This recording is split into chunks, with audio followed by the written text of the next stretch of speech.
Coucou, un petit coucou à tout le monde. Je vais parler un peu plus fort parce que là je suis sur une zone où il y a de la nature, de la hauteur, en haut de la ville où j'habite, mais des voitures qui passent pas loin. Voilà, donc un petit peu plus.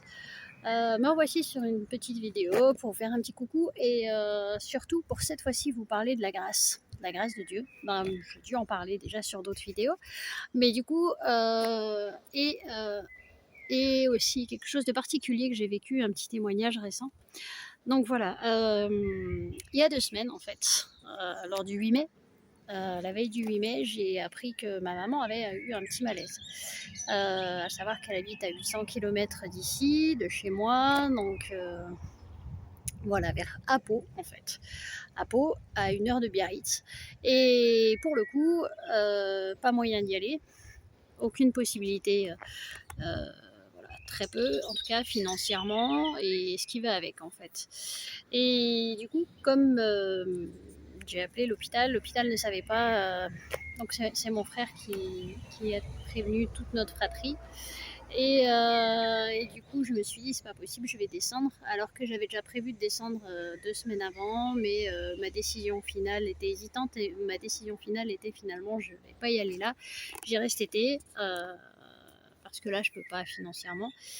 Mais voilà, seulement, c'est que j'avais quand même un petit truc au fond de moi qui me disait, mais c'est peut-être la dernière fois que tu la vois. Mais malheureusement, je pouvais pas y aller. Donc voilà.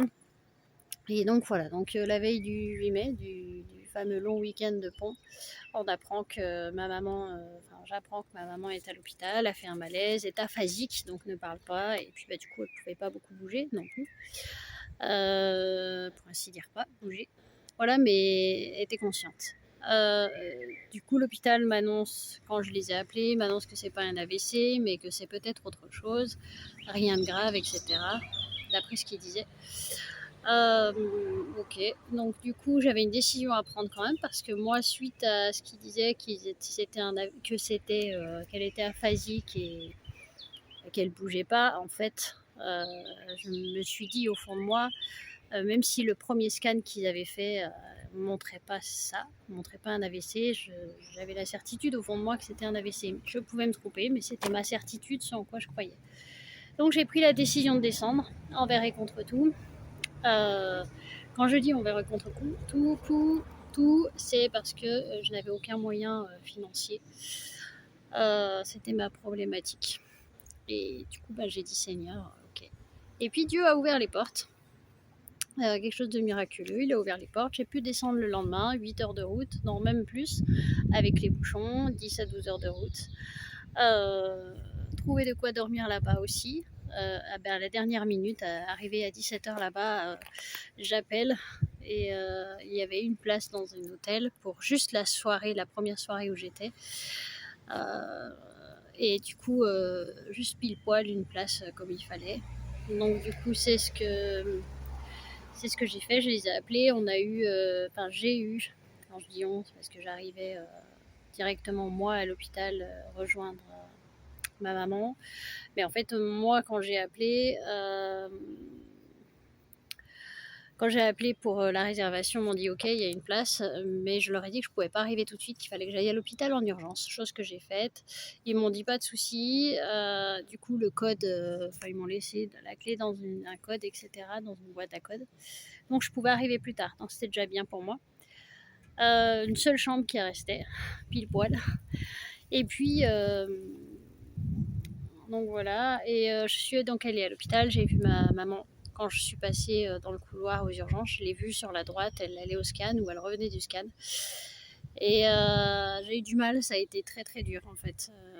Elle était dans un état où j'ai cru qu'elle partait réellement et je pense qu'on l'a tous cru, même si les autres étaient loin, sauf mon frère et ma belle-sœur qui étaient à côté. Donc voilà, elle était consciente, mais ne bougeait pas les yeux, mais elle était consciente apparemment.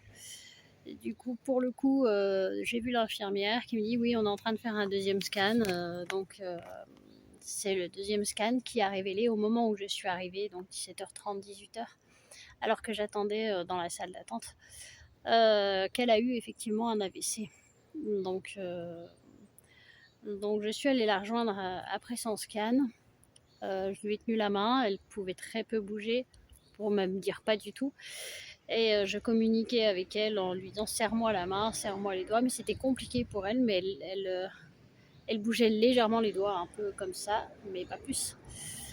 Euh, Quand je lui parlais, j'ai pu prier avec elle, enfin pour elle, puisqu'elle était, elle ne pouvait pas parler, elle était dans un état assommé, je ne sais pas comment dire quel état c'était, mais j'avoue que c'était très dur pour moi, j'avais peur de la perdre, de perdre ma maman.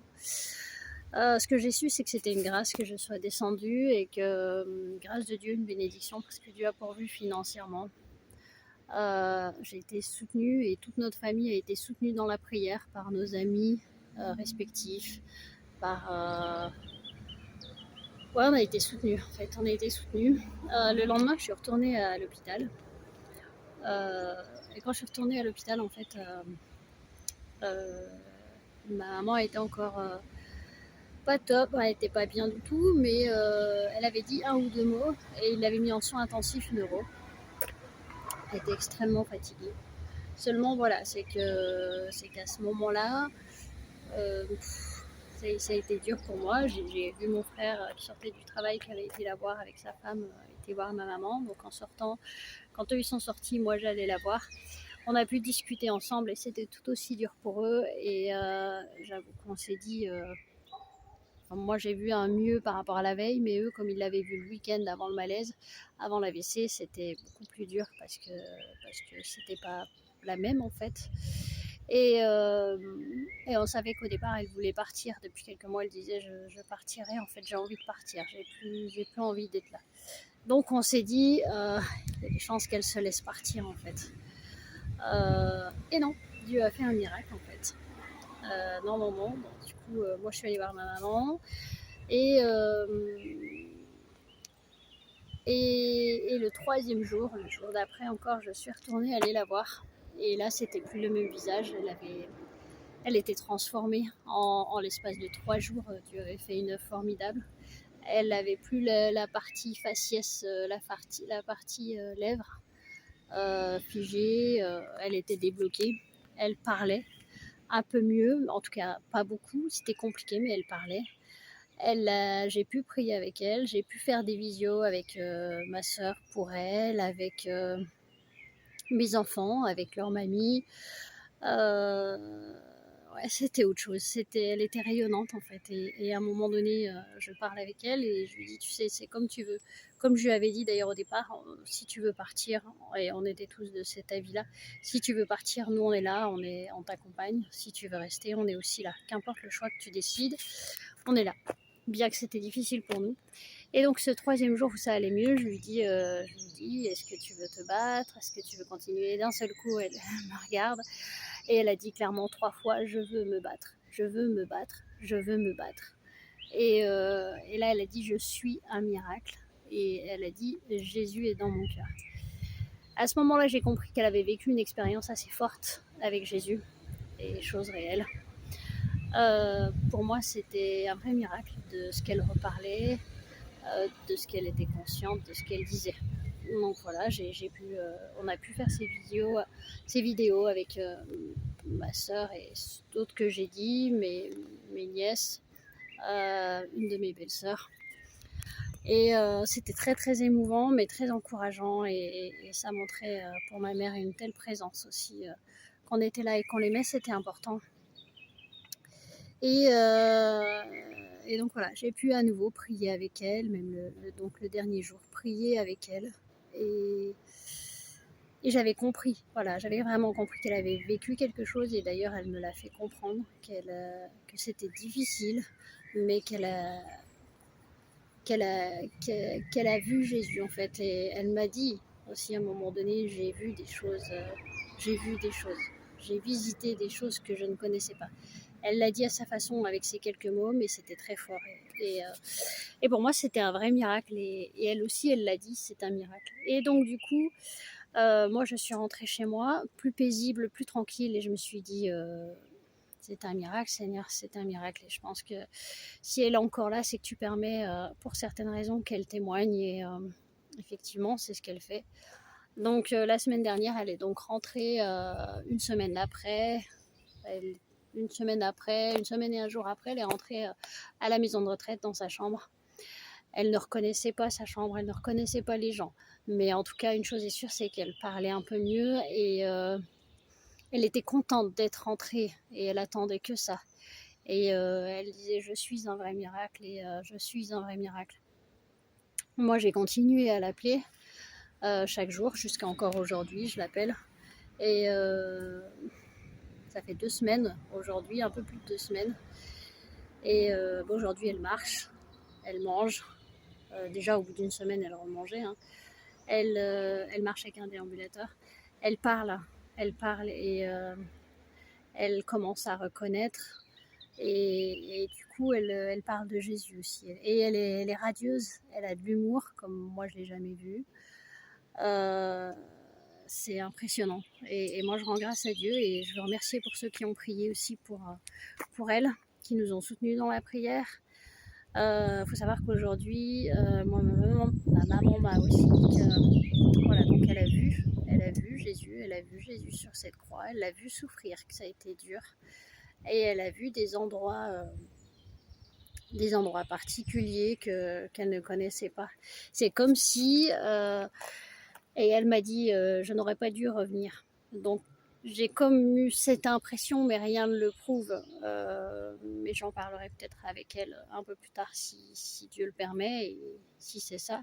C'est comme si elle était partie en l'espace de quelques secondes lorsque soit quand l'aide-soignante est allée chercher l'infirmière ou avant, qui est quand elle a eu le malaise et qu'il n'y avait personne, je ne sais pas, ou un instant en tout cas où elle était seule. C'est comme si elle était partie.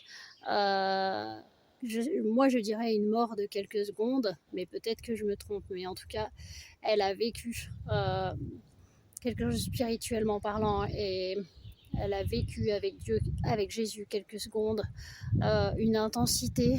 Elle a vu des choses et entendu apparemment. Et du coup, elle-même aujourd'hui parle de l'amour de Jésus, témoigne avec les paroles qu'elle a, puisqu'elle s'exprime beaucoup mieux, mais c'est pas encore ça. Mais voilà, et en plus, ça a un impact pour moi, de ce que je vois, de mon point de vue, ça a un impact sur notre famille plutôt favorable. Et je voulais vous en parler, je voulais vous remercier. Et ouais, Dieu fait des miracles encore. Et j'en ai vécu d'autres aussi parce que pendant cette expérience-là, j'avais une grosse infection à ce moment-là au niveau de la gencive, je saignais énormément, etc. Je n'en ai parlé pas à ma fratrie, rien de tel, mais quand je suis allée sur place voir ma maman, tout ça, etc., cette infection était là. Et j'ai tout remis à Dieu, j'ai dit Seigneur, tu t'en charges, je crois au miracle et non seulement tu te charges de ma maman, mais moi tu te charges de ça, j'ai pas les moyens déjà de me faire opérer ni quoi que ce soit.